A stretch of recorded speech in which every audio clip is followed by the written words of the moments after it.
आपने एक बड़ा बयान दिया पाकिस्तान को लेकर, जिस तरह की भुखमरी की हालत है, यानी 250 रुपये किलो गेहूँ बिक रहा है। गेहूँ वहाँ भेज सकता है, अनाज भेज सकता है। कहीं पर भी दुनिया में कोई भी व्यक्ति भूखा है तो वो भूखा न रहे, ये भारत का एक सनातन दर्शन है, हमारा विचार है। ये तो आप मुस्लिम एक मस्जिद में गए, वहाँ पर मुस्लिम नेताओं से मिले और लोगों से मिले, इंटेलेक्चुअल से मिले, तो क्या ये एक बदलाव का प्रतीक माने इसको? मुस्लिम नेताओं की मांग है, आप वार्ता के लिए आगे आइए, हमारी बातें सुनिए, अपना पक्ष रखिए। सरकारें हैं वो आरएसएस के गोल में, आरएसएस जो करना चाहती है उसमें कितने महत्वपूर्ण है बीजेपी की सरकार? सहयोग से राष्ट्रीय स्वयंसेवक संघ अपने उद्देश्य की पूर्ति में आगे नहीं बढ़ता है। आरएसएस की कल्पना में भारत किस तरह का भारत होना चाहिए? लेकिन ऐसे मुद्दों पर अचानक कोई वक्तव्य देना और कोई राय बना लेना, ये मैं ठीक नहीं मानता। नमस्कार, मैं हूं दिबांग और अनकट विशेष में मेरे साथ हैं इस समय राष्ट्रीय स्वयंसेवक संघ के सह सरकार्यवाह कृष्ण गोपाल जी। आपका स्वागत है। आपने एक बड़ा बयान दिया पाकिस्तान को लेकर कि पाकिस्तान अगर कहे तो भारत वहाँ जिस तरह की भुखमरी की हालत है, यानी 250 रुपये किलो गेहूँ बिक रहा है, भारत 25-20 लाख टन गेहूँ वहाँ भेज सकता है, अनाज भेज सकता है। क्या आशय क्या था आपका? मैंने इसलिए बात कही कि पाकिस्तान में आप लोग देख रहे हैं भुखमरी फैली हुई है और गेहूं का दाम, आटे का दाम 250 रुपया किलो है और भारत के पास गेहूं है, तो एक मानवीय आधार पर भारत इस विषय पर विचार कर सकता है, लेकिन वो कहेगा ही नहीं, क्योंकि वो तो एक जिद्दी देश है और उसको ऐसा लगता है कहने से उसकी और गरिमा घटती है, भले ही जनता भूख से मर जाए। तो मैं तो एक मानवीय आधार पर भारत का दर्शन कैसा है, भारत का विचार कैसा है, इस दृष्टि से ये बात कही थी कि यदि कहीं पर भी दुनिया में कोई भी व्यक्ति भूखा है तो वो भूखा न रहे, ये भारत का एक सनातन दर्शन है, हमारा विचार है। ये तो अगर आप इसी दर्शन से देखें तो आरएसएस की कल्पना में भारत किस तरह का भारत होना चाहिए? भारत ऐसा हो जहाँ सभी को और समान अधिकार भी हो और सभी को भोजन, कपड़ा, शिक्षा, चिकित्सा इसकी सुविधा भी हो और भारत के लोग धीरे धीरे एक आध्यात्मिक भाव को लेकर विश्व शांति के लिए प्रयत्न करें। भारत के लोग सारे विश्व के विकास के लिए प्रयत्न करें, सारे जगत में, सारी दुनिया में आपसी सौहार्द बढ़े, क्योंकि भारत का दर्शन है ही वसुधैव कुटुंबकम का। हमने दुनिया को मार्केट नहीं माना, हमने दुनिया को अपना परिवार माना, कुटुंब माना। सारे जगत के लोग प्रसन्न रहें, इसलिए हमने कहा सर्वे भवन्तु सुखिनः। ये भारत के सभी लोगों का दर्शन है और इसलिए भौतिक उन्नति के साथ साथ भारत की आध्यात्मिक उन्नति भी होती रहे, लोगों का चरित्र अच्छा हो, विचार अच्छा हो, स्वभाव अच्छा हो, ये हमारी स्वाभाविक इच्छा है। इसलिए भौतिक उन्नति के साथ भारत की आध्यात्मिक और वैचारिक उन्नति, ये हमारा उद्देश्य है। ये जो सोच है ये तो अच्छी सोच है, इसमें क्या कहीं कोई बाधा आती है, कोई चीज़ है जो इसमें अड़चन पैदा करती है आपकी राय में?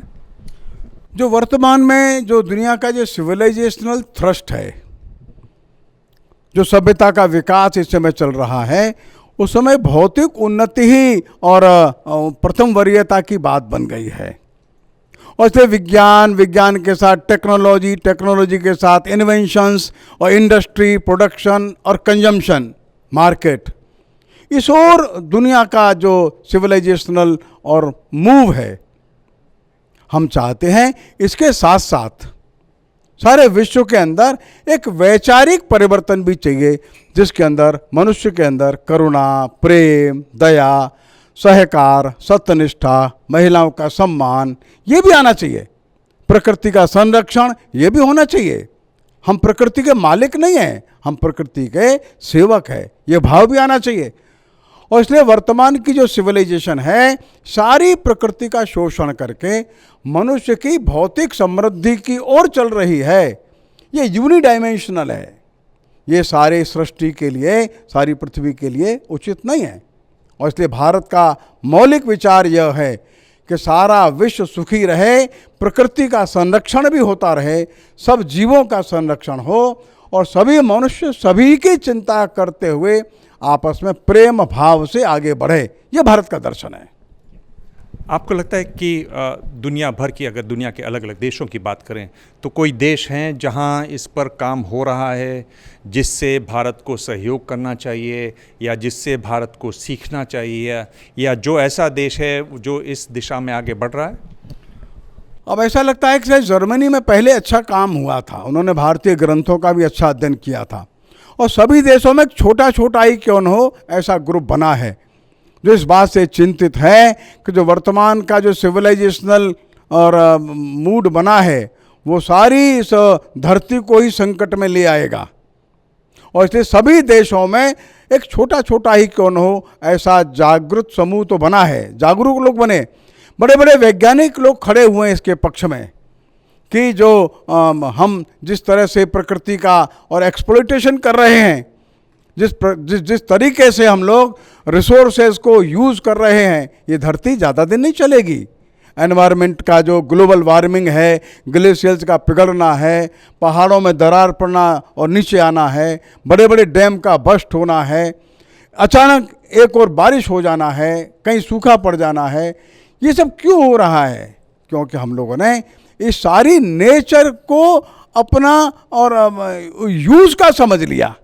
लेकिन इस पर गंभीर चर्चा और साइंटिस्ट में चल रही है कि अपना जो कंज्यूमरिज्म का जो स्वरूप है ये बदलना चाहिए, और इसलिए मनुष्य जो है जितनी आवश्यकता है उतना ही यूज़ करे और अपनी आवश्यकताओं को हम मिनिमाइज कैसे करें, ये भारत का दर्शन है। आपको क्या लगता है कि इस तरफ या इस सोच को जब लेके आरएसएस चलती है तो उसकी सोच में भी कुछ बदलाव आ रहा है? मैं इसलिए कह रहा हूँ क्योंकि पिछले दिनों आरएसएस के प्रमुख थे, आप साथ में थे, आप मुस्लिम एक मस्जिद में गए, वहाँ पर मुस्लिम नेताओं से मिले और लोगों से मिले, इंटेलेक्चुअल से मिले, तो क्या ये एक बदलाव का प्रतीक माने इसको?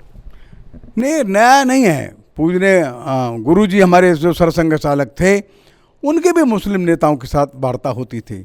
पूजने बाला साहब थे, वे सरसंघ चालक थे, तभी मुस्लिम नेताओं के साथ उनकी वार्ता होती थी।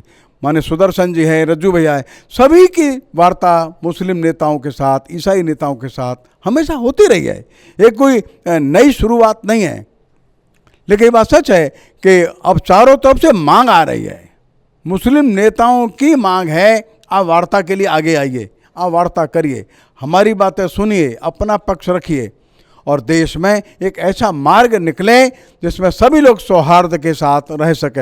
हमारी भी इच्छा यही है, सारे देश के सभी लोग मिलकर आपस में एक दूसरे की भावनाओं का सम्मान करते हुए आगे बढ़ें।